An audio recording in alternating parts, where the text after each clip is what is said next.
बिस्मिल्लाहिर्रहमानिर्रहीम। अस्सलाम वालेकुम नाज़रीन, मुअज़्ज़ज़ नाज़रीन, आप देख रहे हैं यूट्यूब चैनल फार्मिंग टिप्स और मैं हूं आपका मेज़बान फराज अब्बास। इस वक्त शहर सियालकोट के एक ज़बरदस्त भैंसों के फार्म पर मौजूद हूं। असलम गुज्जर साहब का ये फार्म है। माशाल्लाह 50 के करीब टॉप क्लास नस्ल की भैंसें हैं। इनके फार्म की खास बात यह है कि असलम साहब अपनी ज़मीन ना होने के बावजूद जानवरों का जो काम है वो बड़े ही अच्छे और मुनज़्ज़म और कामयाबाना तरीके से चला रहे हैं। तो आज की इस वीडियो में भैंसों की खरीदारी, भैंसों के हराजात, भैंसों की बीमारियों और भैंसों के मुनाफा के हवाले से एक तफसीली गुफ्तगू की जाएगी। तो वीडियो को मुकम्मल लाजमी देखें, इंशाअल्लाह अज़्ज़वजल फ़ायदा ज़रूर होगा। तो दोस्तों, इनके जानवर फार्म और शेड इंटरव्यू के दौरान ही दिखाऊंगा ताकि आपका वक्त ज़ाया ना हो। तो चलिए स्टार्ट करते हैं आज का अपना ये इंटरव्यू। अस्सलाम वालेकुम। वालेकुम सलाम जी। अंकल जी की हाल है? ठीक है जी। सब तो पहले अपना ते अपने इलाके का तारफ करवा दियो। अपना नाम मेरा मोहम्मद असलम जे जी। इलाका साडा हैंडरपुरा जे, सियालकोट। सियालकोट ਇਹ ਮਾਸ਼ਾਅੱਲਾ ਤੁਹਾਡਾ ਜਿਹੜਾ ਜਾਨਵਰਾਂ ਦਾ ਫਾਰਮ ਹੈ ਸਿਆਲਕੋਟ ਸ਼ਹਿਰ ਦੇ ਅੰਦਰ ਵਾਕਿਆ ਹੈ। अंदर ही है जनाब। ਲੋਕਾਂ ਨੇ ਜ਼ਿਆਦਾਤਰ ਜਾਨਵਰ ਪਿੰਡਾਂ ਵਿੱਚ ਰੱਖੇ ਨੇ ਜਾਂ ਸ਼ਹਿਰ ਤੋਂ ਦੂਰ ਰੱਖੇ ਨੇ। ਤੁਸੀਂ ਮਾਸ਼ਾਅੱਲਾ ਜਿਹੜਾ ਜਾਨਵਰਾਂ ਦਾ ਫਾਰਮ ਹੈ ਸ਼ਹਿਰ ਦੇ ਅੰਦਰ ਬਣਾਇਆ ਹੈ। ਸ਼ਹਿਰ ਵਿੱਚ ਕੋਈ ਪਰੇਸ਼ਾਨੀ ਮਸਲਾ ਤੇ ਨਹੀਂ? नहीं कोई परेशानी नहीं, मसला कोई मसला नहीं। ਅੱਛਾ, ਕੰਮ ਸਕੂਨ ਨਾਲ ਸ਼ਹਿਰ ਵਿੱਚ ਵੀ ਹੋ ਸਕਦਾ ਹੈ? हाँ जी, ਠੀਕ ਅਸੀਂ ਹੈ ਸਕੂਨ ਨਾਲ ਕਰਨ ਡੇ ਤੇ ਤੇ 30-35 ਸਾਲ ਤੋਂ ਕਰ ਰਹੇ ਹਾਂ ਕੰਮ। ਮਾਸ਼ਾਅੱਲਾ ਕਾਫੀ ਤਜਰਬਾ ਹੈ ਤੇ हाँ जी, ਅੱਲਾਹ ਪਾਕ ਨੇ ਬਰਕਤ ਪਾਈ ਹੈ ਕਿ ਕੰਮ ਸਹੀ ਜਾ ਰਿਹਾ ਸ਼ਹਿਰ ਦੇ ਵਿੱਚ ਵੀ। हाँ जी, हाँ जी। ਤੇ ਜ਼ਮੀਨ ਆਪਣੀ ਹੈ ਕਿ ਠੇਕੇ ਤੇ ਲਏ ਨੇ ਪੱਠੇ ਵਗੈਰਾ? ਕੋਈ ਜ਼ਮੀਨ ਨਾ ਆਪਣੀ ਨਾ ਠੇਕੇ ਦੇ ਮੋਲੀ ਬਾਹਰੋਂ ਪੈਲੀਆਂ ਚ ਲਈਦੇ ਨੇ ਤੇ ਆਪਣਾ ਘੋੜਾ ਜਿਹੜਾ ਰੱਖਿਆ ਦਾ ਉਹਦੇ ਤੇ ਵੱਢ ਕੇ ਲਿਆਈ ਦੇ ਨੇ। ਠੀਕ ਹੈ, ਯਾਨੀ ਕਿ ਜ਼ਮੀਨ ਵੀ ਆਪਣੀ ਨਹੀਂ? ਨਹੀਂ। ਤੁਸੀਂ ਪੱਠੇ ਮੁੱਲ ਲੈਂਦੇ ਹੋ ਜ਼ਮੀਨ ਵਿੱਚੋਂ ਹੀ? हाँ जी। ਠੀਕ ਹੈ। ਕੀ ਰੇਟ ਹੈ ਕਿੱਲੇ ਦਾ? ਕਿੱਲੇ ਦਾ ਰੇਟ 40,000 ਵੀ ਹੈ ਅੱਜ ਕੱਲ ਜਵਾਰ ਦਾ। ਪਹਿਲੋਂ 32,000 ਤੋਂ ਵੀ ਚਾਰਿਆ ਹੈ, ਪਹਿਲੋਂ ਆਪਣਾ 48,000 ਤੋਂ ਵੀ ਚਾਰਿਆ ਹੈ। ਫਰਕੋ ਫਰਕੀ ਹੈ। ਹਾਂਜੀ ਇਹ ਜਿਹੜੀ ਫਸਲ ਅੱਛੀ ਹੁੰਦੀ ਉਹਦਾ ਰੇਟ ਜ਼ਿਆਦਾ ਹੁੰਦਾ ਹੈ? ਹਾਂਜੀ। ਠੀਕ ਹੈ। ਇਹ ਦੱਸੋ ਕਿ ਤੁਹਾਡੇ ਕੰਮ ਵਿੱਚ 35 ਸਾਲ ਵਿੱਚ ਕਿਹੜੇ ਮਸਾਇਲ ਜਾਂ ਪਰੇਸ਼ਾਨੀਆਂ ਤੁਹਾਨੂੰ ਆਈਆਂ ਨੇ? ਸਾਨੂੰ 35 ਸਾਲਾਂ 'ਚ ਕੋਈ ਪਰੇਸ਼ਾਨੀਆਂ ਕੋਈ ਮਸਾਇਲ ਨਹੀਂ ਆਏ, ਕੰਮ ਅੱਲਾ ਚਲਾਉਂਦਾ ਹੀ ਪਿਆ। ਠੀਕ ਹੈ। ਕੋਈ ਲੇਬਰ ਜਾਂ ਚਾਰੇ ਵਗੈਰਾ ਦਾ ਕੋਈ ਮਸਲਾ ਨਹੀਂ? ਨਹੀਂ ਨਹੀਂ। ਮਾਸ਼ਾਅੱਲਾ ਕਿੰਨੇ ਜਾਨਵਰ ਨੇ ਇਸ ਟਾਈਮ? ਜਾਨਵਰ ਹੈ ਨੇ ਕੋਈ 40 40 ਜਾਨਵਰ ਨੇ? ਹਾਂਜੀ। ਇਹ ਮੱਝਾਂ ਨੇ ਸਾਰੀਆਂ? ਮੱਝਾਂ ਹੀ ਨੇ, ਤੇ ਦੋ ਵਿੱਚ ਸੰਡੇ ਨੇ ਤੇ ਬਾਕੀ ਮੱਝਾਂ ਨੇ। ਠੀਕ ਹੈ। ਕਿੰਨੇ ਬੰਦੇ ਸੰਭਾਲਦੇ ਨੇ ਪਏ 40 ਮੱਝਾਂ ਨੂੰ? ਬੰਦੇ ਅਸੀਂ 4 ਹਾਂ, ਇਹ ਕੋਈ ਮੁਲਾਜ਼ਮ ਹੀ ਹੈ? ਇੱਕ ਮੁਲਾਜ਼ਮ ਹੈ ਤੇ 3 ਅਸੀਂ ਪਿਓ ਪੁੱਤਰ। ਠੀਕ ਹੈ। ਇਹ ਕਾਫੀ ਜ਼ਿਆਦਾ ਵੀਡੀਓ ਬਣਾਈਆਂ ਨੇ ਇਸ ਤੋਂ ਪਹਿਲੇ। ਜਿਹੜੇ ਕਿਸਾਨ ਭਾਈ ਨੇ ਉਹ ਕਹਿੰਦੇ ਨੇ ਕਿ ਮੁਲਾਜ਼ਮ ਟਿਕਦੇ ਨਹੀਂ। ਹਾਂਜੀ। ਤੁਹਾਨੂੰ ਤੇ ਨਹੀਂ ਆ ਪਰੇਸ਼ਾਨੀ ਕਿ ਮੁਲਾਜ਼ਮ ਨਾ ਟਿਕਣ ਦੀ? ਸਾਡਾ ਮੁਲਾਜ਼ਮ ਟੁਰ ਵੀ ਜਾਏ, ਅਸੀਂ ਤਰਾਵੇ ਪਿਓ ਪੁੱਤਰ ਸਾਂਭ ਲੈਣੇ ਅੱਲਾ ਦੀ ਮਿਹਰਬਾਨੀ ਨਾਲ। ਅੱਛਾ। ਹਾਂ ਠੀਕ ਹੈ। ਅਗਰ ਕੋਈ ਬੰਦਾ ਕੰਮ ਸ਼ੁਰੂ ਕਰਨਾ ਚਾਹੁੰਦਾ ਹੈ ਉਹ ਮੁਲਾਜ਼ਮਾਂ ਤੇ ਇਨਹਸਾਰ ਕਰੇ ਕਿ ਉਹਦਾ ਆਪ ਹੀ ਇਹ ਕੰਮ ਵਿੱਚ ਸ਼ਾਮਲ ਹੋਣਾ ਜ਼ਰੂਰੀ ਹੈ? ਉਹਦਾ ਆਪਣਾ ਵਿੱਚ ਜ਼ਰੂਰੀ ਹੋਣਾ ਚਾਹੀਦਾ, ਫਿਰ ਇਹ ਕੰਮ ਚੱਲ ਸਕਦਾ ਹੈ। ਜੇ ਨਿਰਾ ਮੁਲਾਜ਼ਮਾਂ ਤੇ ਹੋਏ ਤੇ ਫਿਰ ਉਹ ਇਹ ਨਿਜ਼ਾਮ ਨਹੀਂ ਚਲਾ ਸਕਦਾ। ਜ਼ਬਰਦਸਤ ਹੋ ਗਿਆ। ਹਾਂਜੀ। ਮਿਸਾਲ ਤੌਰ ਤੇ ਉਹਨੇ ਕੋਲ ਕਰੋੜ ਰੁਪਇਆ ਲਾ ਲੈਣਾ ਮੁਲਾਜ਼ਮ ਦੇ ਸਿਰ ਤੇ, ਮੁਲਾਜ਼ਮ ਨੱਸ ਜਾਏ ਕੱਲ ਨੂੰ ਤੇ ਉਹ ਕਰੋੜ ਰੁਪਇਆ ਜ਼ਾਇਆ ਹੋ ਗਿਆ ਨਾ ਜੀ। ਤੇ ਉਹਦੇ ਨੂੰ ਬਿਹਤਰ ਹੈ ਕੋਈ ਇੱਕ ਅੱਧਾ ਜੀ ਉਹਨਾਂ ਦਾ ਵਿੱਚ ਲਾਜ਼ਮੀ ਹੋਣਾ ਚਾਹੀਦਾ, ਫਿਰ ਉਹਨੂੰ ਇਸ ਕੰਮ ਦਾ ਰਿਸਕ ਲੈਣਾ ਚਾਹੀਦਾ। ਠੀਕ ਹੈ। ਤੇ ਸਾਡਾ ਮੁਲਾਜ਼ਮ ਟੁਰ ਵੀ ਜਾਏ ਸਾਨੂੰ ਕੋਈ ਪਰੇਸ਼ਾਨੀ ਨਹੀਂ, ਅਸੀਂ 3 ਪਿਓ ਪੁੱਤਰ ਆਪੀ ਹਾਂ, ਅਸੀਂ 10 ਮਿੰਟ ਲੇਟ ਚਵਾਈ ਕਰ ਲਾਂਗੇ, ਸਾਨੂੰ ਕੋਈ ਟੈਨਸ਼ਨ ਨਹੀਂ। ਅੱਛਾ, ਇਹ ਦੱਸਿਓ ਕਿ ਫਰਜ਼ ਕੀਤਾ ਕਿ ਮੈਂ ਕੰਮ ਨੂੰ ਨਹੀਂ ਜਾਣਦਾ, ਬਿਲਕੁਲ ਨਹੀਂ ਜਾਣਦਾ। ਹਾਂਜੀ। ਅਗਰ ਮੈਂ ਕੰਮ ਸ਼ੁਰੂ ਕਰਾਂ ਤੇ ਕੰਮ ਚਲਾ ਲਾਂਦਾ ਕਿ ਕੋਈ ਮੈਨੂੰ ਟ੍ਰੇਨਿੰਗ ਲੈਣੀ ਪਏਗੀ ਪਹਿਲੇ, ਥੋੜਾ ਬਹੁਤਾ ਤਜਰਬਾ ਹੋਏ ਤੇ ਫਿਰ ਕਰ ਸਕਣਾ ਵਾ? ਤੁਹਾਨੂੰ ਥੋੜਾ ਬਹੁਤਾ ਤਜਰਬਾ ਕਰਨਾ ਚਾਹੀਦਾ, ਫਿਰ ਸ਼ੁਰੂ ਕਰਨਾ ਚਾਹੀਦਾ। ਯਾਨੀ ਕਿ ਇੱਕ ਜਿਹੜਾ ਆਮ ਬੰਦਾ ਹੈ ਉਹ ਪਹਿਲੇ ਥੋੜਾ ਕੰਮ ਨੂੰ ਸਿੱਖੇ ਫਿਰ ਕੰਮ ਕਰੇ। ਹਾਂਜੀ। ਠੀਕ ਹੈ। ਹਾਂਜੀ। ਅੰਕਲ ਜੀ ਤੁਹਾਡੇ ਕੋਲ ਇਸ ਟਾਈਮ ਕਿਹੜੀ ਕਿਹੜੀ ਨਸਲ ਦੀਆਂ ਮੱਝਾਂ ਨੇ? ਸਾਡੇ ਕੋਲ ਭਾਵੇਂ ਨੀਲੀ ਰਾਵੀ ਦੀਆਂ ਮੱਝਾਂ ਨੇ, ਵਿੱਚ ਚੀਚਾ ਵਤਨ ਦੀਆਂ ਨੇ, ਕੁਝ ਤੇ ਆਪਣੇ ਇਲਾਕੇ ਪਸਰੂਰ ਦੀਆਂ, ਨਾਰੋਵਾਲ ਦੀਆਂ, ਇਸ ਇਲਾਕੇ ਦੀਆਂ ਵੀ ਵਿੱਚ ਹੈ ਨੇ। ਤੇ ਜੀ ਦੱਸੋ। ਜਿਹੜੀਆਂ ਨੇ ਇਹ ਨੀਲੀ ਦੀਆਂ ਤੇ ਆਪਣਾ ਚੀਚਾ ਵਤਨ ਦੀਆਂ, ਇਹ ਮਈਆਂ ਦੁੱਧ ਜ਼ਿਆਦਾ ਦਿੰਦੀਆਂ ਨੇ ਤੇ ਅਸੀਂ ਇਹਨਾਂ ਦੀ ਕੀਮਤ ਵੀ ਜ਼ਿਆਦਾ ਭਰ ਕੇ ਖਰੀਦ ਲਿਆਨੇ ਆ ਤੇ ਦੁੱਧ ਸਹੀ ਦਿੰਦੀਆਂ ਨੇ, ਦੂਸਰੀਆਂ ਦੀ ਬਜਾਏ ਇਹ ਦੁੱਧ ਸਹੀ ਦਿੰਦੀਆਂ ਨੇ। ਇਹ ਸਭ ਤੋਂ ਅੱਛੀ ਨਸਲ ਦੀ ਮੱਝ ਕਿਹੜੀ ਨਸਲ ਦੀ ਮੱਝ ਨੂੰ ਤੁਸੀਂ ਕਹਿੰਦੇ ਹੋ? ਨੀਲੀ ਰਾਵੀ। ਨੀਲੀ ਰਾਵੀ ਨੰਬਰ 1 ਹੈ ਪਾਕਿਸਤਾਨ ਦੀ? ਹਾਂਜੀ। ਠੀਕ ਹੈ। ਤੁਹਾਡੇ ਕੋਲ ਇਸ ਟਾਈਮ ਮਾਸ਼ਾਅੱਲਾ ਨੀਲੀ ਰਾਵੀ ਵੀ ਹੈ, ਚੀਚਾ ਵਤਨੀ ਵੀ ਹੈ, ਜੀ। ਕੁਝ ਹੋਰ ਨਸਲ ਦੀਆਂ ਵੀ ਨੇ। ਹਾਂਜੀ। ਤੁਹਾਡੇ ਕੋਲ ਜਿਹੜੀ ਨੀਲੀ ਰਾਵੀ ਦੀ ਮੱਝ ਹੈ, ਉਹਦੀ ਸਾਨੂੰ ਪਹਿਚਾਨ, ਉਹਦੀ ਖੂਬੀ ਦੱਸੋ ਤੇ ਨਾਲੇ ਆਪਣੀ ਨੀਲੀ ਰਾਵੀ ਦੀ ਮੱਝ ਵੀ ਵਿਖਾਓ। ਅੰਕਲ ਜੀ, ਨੀਲੀ ਰਾਵੀ ਦੀ ਮੱਝ ਕਿਹੜੀ ਹੈ? ਨੀਲੀ ਰਾਵੀ ਦੀ ਹੈ ਜਨਾਬ। ਠੀਕ ਹੈ, ਮੈਂ ਥੋੜੀ ਆਪਣੇ ਨਾਜ਼ਰੀਨ ਨੂੰ ਵਿਖਾ ਲਾਂ ਜੀ, ਫਿਰ ਇਹਦੀ ਜਿਹੜੀ ਖੂਬੀ ਤੇ ਪਹਿਚਾਨ ਵੀ ਪੁੱਛਨੇ ਆ। ਮਾਸ਼ਾਅੱਲਾ ਜਨਾਬ, ਅੱਲਾਹ ਪਾਕ ਨਜ਼ਰ ਤੋਂ ਬਚਾਏ। ਇਹਨੂੰ ਥੋੜਾ ਪਰਾਂ ਕਰਿਓ, ਹਾਂ ਮੈਂ ਥੋੜਾ ਬਹਾਨਾ ਵੀ ਵਿਖਾਵਾਂ। ਮਾਸ਼ਾਅੱਲਾ ਜੀ, ਮਾਸ਼ਾਅੱਲਾ ਮਾਸ਼ਾਅੱਲਾ। ਅੱਛਾ, ਇਹ ਨੀਲੀ ਰਾਵੀ ਦੀ ਹੈ ਜੀ। ਅੱਛਾ, ਨੀਲੀ ਰਾਵੀ ਆਮ ਬੰਦੇ ਨੂੰ ਕਿੰਜ ਪਤਾ ਚੱਲੇ? ਕਿਉਂਕਿ ਅਸੀਂ ਤੇ ਆਹੀ ਸਮਝਨੇ ਕਿ ਮੱਝਾਂ ਕਾਲੀਆਂ ਨੇ, ਸਾਰੀਆਂ ਇੱਕ ਨਸਲ ਦੀਆਂ ਨੇ। ਨੀਲੀ ਰਾਵੀ ਦੀ ਜਨਾਬ ਪਹਿਚਾਨ ਹੈ ਕਿ ਥਾਣੇ ਦੇ ਵਿੱਥੀ ਤੇ ਹੁੰਦੇ ਨੇ, ਮੁੱਠੀ ਥਾਣ ਹੁੰਦੇ ਨੇ ਜੀ। ਇਹ ਜਿਹੜੇ ਥਾਨੇ ਦੇ ਮੁੱਠੀ ਥਾਨ ਨੇ। ਠੀਕ ਹੈ। ਤੇ ਪੁੱਠਾ ਪਿੱਛੂ ਚੌੜਾ ਹੁੰਦਾ ਹੈ। ਅੱਛਾ। ਅੱਗੋਂ ਮੂੰਹ ਜਿਹੜਾ ਪਤਲਾ ਹੁੰਦਾ ਹੈ, ਅੱਗੋਂ ਕਰੋਲੀ ਵੀ ਛੋਟੀ ਜੀ ਹੁੰਦੀ ਹੈ। ਕਰੋਲੀ ਕਿਹਨੂੰ ਕਹਿੰਦੇ ਹੋ? ਇਹ ਜਿਹੜੀ ਅੱਗੇ ਵੇ, ਇਹ ਥੋੜੀ ਦੱਸਿਓ। ਹਾਂ, ਕਰੋਲੀ ਥੋੜੀ ਹੱਥ ਲਾ ਕੇ ਦੱਸਿਓ। ਇਹ ਅਗਲੀ।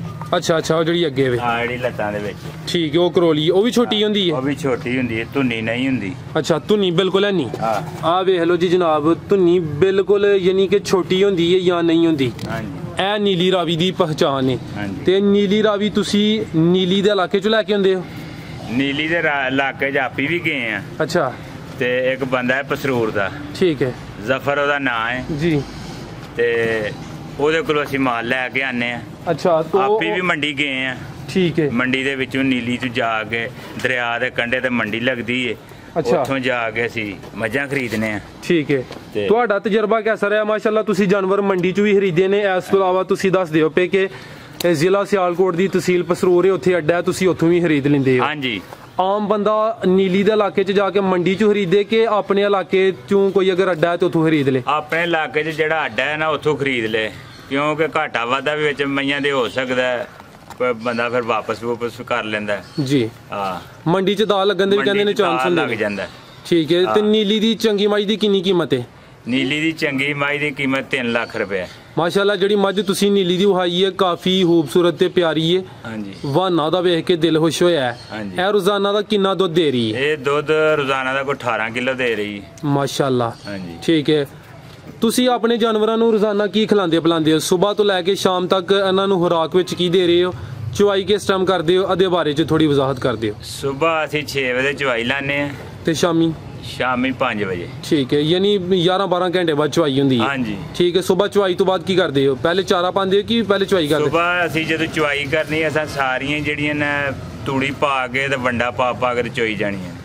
ਅੱਛਾ। ਤੂੜੀ ਕਿੰਨੀ ਤੂੜੀ ਇੱਕ ਜਾਨਵਰ ਨੂੰ ਪਾਉਂਦੇ ਹੋ ਸਵੇਰ? ਤੂੜੀ ਕੋਈ 5 ਕਿਲੋ ਦੀ ਐਵਰੇਜ ਲਾ ਲਓ। ਠੀਕ ਹੈ। ਸਿਰਫ ਤੂੜੀ, ਸਬਜ਼ ਚਾਰਾ ਨਹੀਂ ਪਾਣਾ ਸਵੇਰ? ਨਹੀਂ, ਸਵੇਰ ਨਹੀਂ। ਤੇ ਵੰਡਾ ਕਿੰਨਾ? ਵੰਡਾ ਤਕਰੀਬਨ ਕੋਈ 5 ਕਿਲੋ। ਇਹ ਜਿਹੜੇ ਦੁੱਧ ਦੇਣ ਵਾਲੇ ਜਾਨਵਰ ਨੇ, ਵੰਡਾ ਕਿਹੜਾ? ਇਹ ਬਾਜ਼ਾਰੀ ਵੰਡਾ ਇਸਤੇਮਾਲ ਕਰਦੇ ਹੋ ਕਿ ਆਪਣਾ ਘਰ ਦਾ ਤਿਆਰ ਕੀਤਾ? ਘਰ ਦਾ ਨਹੀਂ ਹੈ, ਰੋਟੀਆਂ ਪਾਣੇ ਆ, ਨਾਲ ਵਿੱਚ ਕੋੜੀ ਖਲ ਪਾਣੇ ਆ, ਵਿੱਚ ਚੋਕਰ ਪਾਣੇ ਆ, ਵਿੱਚ ਮਿੱਠੀ ਖਲ ਵੀ ਪਾ ਲੈਨੇ। ਕੋੜੀ ਤੇ ਮਿੱਠੀ ਖਲ ਮਿਕਸ ਦੇਣੀ ਚਾਹੀਦੀ ਹੈ? ਹਾਂਜੀ। ਅਗਰ ਕੱਲੀ ਕੋੜੀ ਦਈਏ ਤਾਂ ਕੋਈ ਨੁਕਸਾਨ ਹੈ? ਨਹੀਂ, ਕੋੜੀ ਤੇ ਖਾਂਦੀ ਹੀ ਨਹੀਂ ਨਿਰੀ। ਅੱਛਾ। ਮਿੱਠੀ ਜਿਹੜੀ ਹੈ ਨਾ ਨਿਰੀ ਪਾਈਏ ਤਾਂ ਉਹ ਨੁਕਸਾਨ ਹੈ। ਅੱਛਾ। ਹਾਂ, ਉਹ ਗਰਮ ਹੁੰਦੀ ਹੈ? ਹਾਂਜੀ। ਠੀਕ ਹੈ। ਕੋੜੀ ਤੇ ਮਿੱਠੀ ਮਿਕਸ ਦੇਣੀ ਚਾਹੀਦੀ ਹੈ? ਹਾਂਜੀ। ਠੀਕ ਹੈ। ਜਿਹੜੀ ਮਿੱਠੀ ਹੈ ਉਹ ਗਰਮ ਹੁੰਦੀ ਹੈ, ਨੁਕਸਾਨ ਦੇਵੇ? ਹਾਂਜੀ ਹਾਂਜੀ। ਠੀਕ ਹੈ। ਰੋਟੀਆਂ ਤੇ ਖਲ ਦਸੀਏ ਤੇ ਚੋਖਰ ਦਸਿਆ? ਹਾਂਜੀ। ਠੀਕ ਹੈ। ਤੇ ਇਸ ਤੋਂ ਬਾਅਦ ਫਿਰ ਕੀ ਕਰਦੇ ਹੋ? ਇਸ ਤੋਂ ਬਾਅਦ ਫਿਰ ਅਸਾਂ ਇਹਨਾਂ ਨੂੰ ਜਿਹੜਾ ਨਾ ਕੋਈ 2-2:30 ਵਜੇ ਨਾ ਫਿਰ ਸਭ ਚਾਰਾ ਪਾਣਾ। ਅੱਛਾ। ਹਾਂ। ਤੇ ਫਿਰ ਸ਼ਾਮੀ ਫਿਰ ਤੂੜੀ ਫਿਰ ਵੰਡਾ। ਠੀਕ ਹੈ। ਇਹ ਜਾਨਵਰ ਚਾਰਨ ਨਹੀਂ ਖੜਦੇ? ਨਹੀਂ, ਯਾਨੀ ਕਿ ਡੇਰੇ ਤੇ ਬੰਨ ਕੇ ਇਹਨਾਂ ਦੀ ਸੇਵਾ ਕਰਦੇ ਹੋ? ਆਹੋ। ਅੰਕਲ ਜੀ, ਰੋਜ਼ਾਨਾ ਦਾ ਇੱਕ ਜਾਨਵਰ ਕਿੰਨਾ ਸਬਜ਼ ਚਾਰਾ ਖਾਈ ਜਾਂਦਾ ਹੈ? ਰੋਜ਼ਾਨਾ ਦਾ ਕੋਈ ਅਸੀਂ ਤੇ 20 ਕਿਲੋ ਪਾਉਂਦੇ ਜੀ ਇੱਕ ਜਾਨਵਰ ਨੂੰ। ਹਾਂਜੀ। ਤੇ 10 ਕਿਲੋ ਤੂੜੀ 2 ਟਾਈਮ ਦੀ? ਹਾਂਜੀ। ਜ਼ਿਆਦਾ ਸਬਜ਼ ਚਾਰਾ ਖਿਲਾਣਾ ਚਾਹੀਦਾ ਕਿ ਤੂੜੀ ਜ਼ਿਆਦਾ ਖਿਲਾਣੀ ਚਾਹੀਦੀ ਹੈ? ਅਸੀਂ ਭਾਵੇਂ ਨੇ ਸਬੋਤਾ ਜਿਹੜਾ ਨਾ ਵੰਡਾ ਤੇ ਤੂੜੀ ਪਾਣੇ ਆ, ਚਾਰਾ ਜਿਹੜਾ ਨਾ ਘੱਟ ਪਾਣੇ ਆ। ਵੰਡੇ ਤੇ ਤੂੜੀ ਦਾ ਫਾਇਦਾ ਹੁੰਦਾ ਜ਼ਿਆਦਾ? ਹਾਂਜੀ। ਠੀਕ ਹੈ। ਦੁੱਧ ਜ਼ਿਆਦਾ ਦਿੰਦੀ। ਅੱਛਾ ਅੰਕਲ ਜੀ, ਇੱਕ ਜਾਨਵਰ ਤੇ ਰੋਜ਼ਾਨਾ ਦਾ ਕਿੰਨਾ ਖਰਚਾ ਆ ਜਾਂਦਾ ਹੈ? ਇੱਕ ਜਾਨਵਰ ਦੇ ਕੋਈ ਖਰਚਾ ਆ ਜਾਂਦਾ 800 ਰੁਪਇਆ, 800-900। 800-900 ਆ ਜਾਂਦਾ? ਹਾਂਜੀ। ਠੀਕ ਹੈ। ਅਗਰ ਤੁਹਾਡੇ ਪੱਠੇ ਆਪਣੇ ਹੁਣ ਫਿਰ ਖਰਚਾ ਘੱਟ ਆਏਦਾ? ਹਾਂਜੀ। ਠੀਕ ਹੈ। ਮਾਸ਼ਾਅੱਲਾ, ਇੰਨੀ ਮਿਹਨਤ ਕਰਦੇ ਇੱਕ ਜਾਨਵਰ ਤੇ 700-800 ਖਰਚਾ ਵੀ ਆ ਜਾਂਦਾ ਹੈ। ਇਸ ਟਾਈਮ ਕਿੰਨੇ ਜਾਨਵਰ ਦੁੱਧ ਦੇ ਰਹੇ ਨੇ? ਦੁੱਧ ਤਕਰੀਬਨ ਕੋ ਦੇ ਰਹੇ ਨੇ ਕੋਈ 35 ਆ, ਬਾਕੀ ਸੁੱਕੀਆਂ ਨੇ। ਠੀਕ। ਸੁੱਕੀਆਂ ਕਿੰਨੀਆਂ ਨੇ? ਸੁੱਕੀਆਂ ਕੋ 5 ਨੇ। 35 ਦੇ ਰਹੀਆਂ ਨੇ? 35 ਵਿੱਚ ਵੀ ਕੁਝ ਫਰੈਸ਼ ਹੋਣੀਆਂ ਨੇ, ਕੁਝ ਫੰਡਰ ਕੋਈ ਦੇ ਰਹੀ ਕੋਈ ਤਾਜ਼ੀਆਂ ਨੇ। ਠੀਕ ਹੈ। 35 ਜਾਨਵਰਾਂ ਦਾ ਰੋਜ਼ਾਨਾ ਦਾ ਕਿੰਨਾ ਕੁ ਦੁੱਧ ਹੋ ਜਾਂਦਾ? ਹੋ ਜਾਂਦਾ ਦੁੱਧ ਕੋਈ 8 ਮਣ। ਇਹ 2 ਟਾਈਮ ਦਾ? ਹਾਂਜੀ ਠੀਕ ਹੈ। ਦੁੱਧ ਦਾ ਕੀ ਰੇਟ ਹੈ ਸਿਆਲਕੋਟ 'ਚ? ਸਿਆਲਕੋਟ 'ਚ 120 ਰੁਪਏ ਰੇਟ ਹੈ। ਠੀਕ ਹੈ। ਤੁਸੀਂ ਕਿਸ ਤਰ੍ਹਾਂ ਸੇਲ ਕਰਦੇ ਹੋ? ਅਸੀਂ ਇੱਥੇ 120 ਰੁਪਏ, ਦੁਕਾਨਾਂ ਤੇ ਜਿਹੜਾ ਦਈਦਾ ਉਹ 70 ਰੁਪਏ ਦਈਦਾ। ਅੱਛਾ, ਇਹ ਘਰਾਂ ਵਾਲੇ ਆ ਕੇ ਖੁਦ ਇੱਥੋਂ ਲੈ ਜਾਂਦੇ ਨੇ? ਹਾਂਜੀ ਠੀਕ ਹੈ। ਦੁੱਧ ਤੁਹਾਨੂੰ ਸੇਲ ਕਰਨ ਵਿੱਚ ਸਿਆਲਕੋਟ 'ਚ ਕੋਈ ਆਸਾਨੀ ਹੈ? ਹਾਂਜੀ, ਕਿਉਂਕਿ ਪਿੰਡਾਂ 'ਚ ਉਹ ਲੋਕਾਂ ਨੂੰ ਮੁਸ਼ਕਲ ਹੁੰਦੀ ਹੈ ਕਿ ਦੁੱਧ ਹੀ ਆਉਣ ਦੇ ਤੇ ਲੈ ਕੇ ਜਾਣ ਦੇ, ਉਹ ਰੇਟ ਵੀ ਘੱਟ ਦਿੰਦੇ ਨੇ। ਹਾਂਜੀ, ਸਾਨੂੰ ਆਸਾਨੀ ਹੈ। ਕੋਈ ਗਾਹਕ ਇੱਥੋਂ ਆਣ ਕੇ ਲੈ ਜਾਂਦੇ ਨੇ, ਕੋਈ ਅਸੀਂ ਆਪ ਹੀ ਦੁਕਾਨ ਤੇ ਦੇ ਆਨੇ ਆ, ਨੇੜੇ ਹੀ ਦੁਕਾਨਾਂ ਨੇ। ਠੀਕ ਹੈ। ਤੇ ਇਹ ਕੰਮ ਵਿੱਚ ਕੋਈ ਬੱਚਤ ਵੀ ਹੋ ਰਹੀ ਕਿ ਹਾਂਜੀ ਬਸ ਗੁਜ਼ਾਰਾ ਹੀ ਚਲਾਉਂਦੇ ਹੋ? ਹਾਂਜੀ, ਬੱਚਤ ਹੀ ਹੋ ਰਹੀ ਤੇ ਤਾਂ ਕਰ ਰਹੇ ਆ, ਨਹੀਂ ਤੇ ਕੀ ਫਾਇਦਾ? ਜੇ ਫਾਇਦਾ ਨਾ ਹੋਏ ਤਾਂ ਫਿਰ ਕੀ ਲੋੜ ਹੈ ਕਰਨ ਦੀ। ਠੀਕ ਹੈ। ਯਾਨੀ ਕਿ ਇਹ ਕੰਮ ਨਫਾ ਬਖਸ਼ ਦੇ 'ਚ ਫਾਇਦਾ ਹੀ ਹੈ। ਹਾਂਜੀ ਠੀਕ ਹੈ। ਐਨੇ ਤੁਸੀਂ ਜਾਨਵਰਾਂ ਨੂੰ ਦੱਸਿਆ ਕਿ 4 ਬੰਦੇ ਸੰਭਾਲਦੇ ਹੋ ਪਏ। ਇਹ ਦੱਸੋ ਜਾਨਵਰਾਂ ਨੂੰ ਜ਼ਿਆਦਾਤਰ ਕਿਹੜੀ ਬਿਮਾਰੀ ਹੁੰਦੀ ਹੈ? ਜ਼ਿਆਦਾ ਜਾਨਵਰਾਂ ਨੂੰ ਬਿਮਾਰੀ ਆਉਂਦੀ ਹੈ ਇਦੋਂ ਬਾਅਦ, ਮੌਸਮ ਜਦੋਂ ਆਉਂਦਾ ਹੈ ਨਾ, ਮੋਕਰ ਦੀ ਬਿਮਾਰੀ ਆ ਜਾਂਦੀ ਹੈ। ਠੀਕ ਹੈ। ਮੱਝਾਂ ਲੰਗੀਆਂ ਹੋ ਜਾਂਦੀਆਂ ਨੇ, ਪੱਠੇ ਨਹੀਂ ਖਾਂਦੀਆਂ। ਇਹ ਬਿਮਾਰੀ ਇਦੋਂ ਬਾਅਦ ਤਕਰੀਬਨ ਹਰ ਸਾਲ ਆਉਂਦੀ ਹੈ। ਇਹ ਵੱਡੀ ਇਦੋਂ ਬਾਅਦ? ਹਾਂਜੀ। ਤੇ ਇਹਦਾ ਕੋਈ ਦੇਸੀ ਇਲਾਜ ਕਰਦੇ ਹੋ? ਦੇਸੀ ਇਲਾਜ ਆਹੋ ਕਰੀਦਾ। ਕਿਹੜਾ ਦੇਸੀ ਇਲਾਜ ਇਹਦਾ? ਦੇਸੀ ਇਲਾਜ ਇਹਦਾ ਆਂਡੇ ਦੇਈਦੇ ਨੇ। ਅੱਛਾ। ਆਂਡੇ, ਦੁੱਧ ਤੇ ਵਿੱਚ ਆਪਣਾ ਘਿਓ ਪਾ ਕੇ। ਦੇਸੀ ਘਿਓ? ਹਾਂਜੀ। ਠੀਕ ਹੈ। ਆਂਡੇ, ਦੁੱਧ ਤੇ ਦੇਸੀ ਘਿਓ? ਹਾਂਜੀ। ਠੀਕ ਹੈ। ਤੇ 5 ਗ੍ਰਾਮ ਦੇ ਟੀਕੇ ਲਾਈਦੇ ਨੇ। ਆਂਡੇ, ਦੇਸੀ ਘਿਓ ਤੇ ਦੁੱਧ ਇਹਨਾਂ ਨੂੰ ਮਿਕਸ ਕਰ ਲੈਣਾ, ਕਿੰਜ ਦੇਣਾ? ਥੋੜਾ ਵੀ ਵਜ਼ਾਹਤ ਕਰ ਦਿਓ। ਹਾਂਜੀ, ਆ ਦੁੱਧ ਗਰਮ ਕਰ ਲੈਣਾ ਜੀ, ਫਿਰ ਬਾਅਦ ਚ ਠੰਡਾ ਕਰਕੇ ਵਿੱਚ ਆਂਡੇ ਭੰਨ ਲੈਣੇ ਨੇ। ਠੀਕ ਹੈ। ਫਿਰ ਜਿਹੜਾ ਨਾ ਦੁੱਧ ਕੀ ਨਾ ਦੇਸੀ ਘਿਓ ਪਾ ਲੈਣਾ। ਠੀਕ ਹੈ। ਕੋਈ ਤਕਰੀਬਨ ਪਾ ਦੇਣਾ ਇੱਕ ਮੱਝ ਨੂੰ। ਕਿੰਨੇ ਦਿਨ ਦੇਣਾ?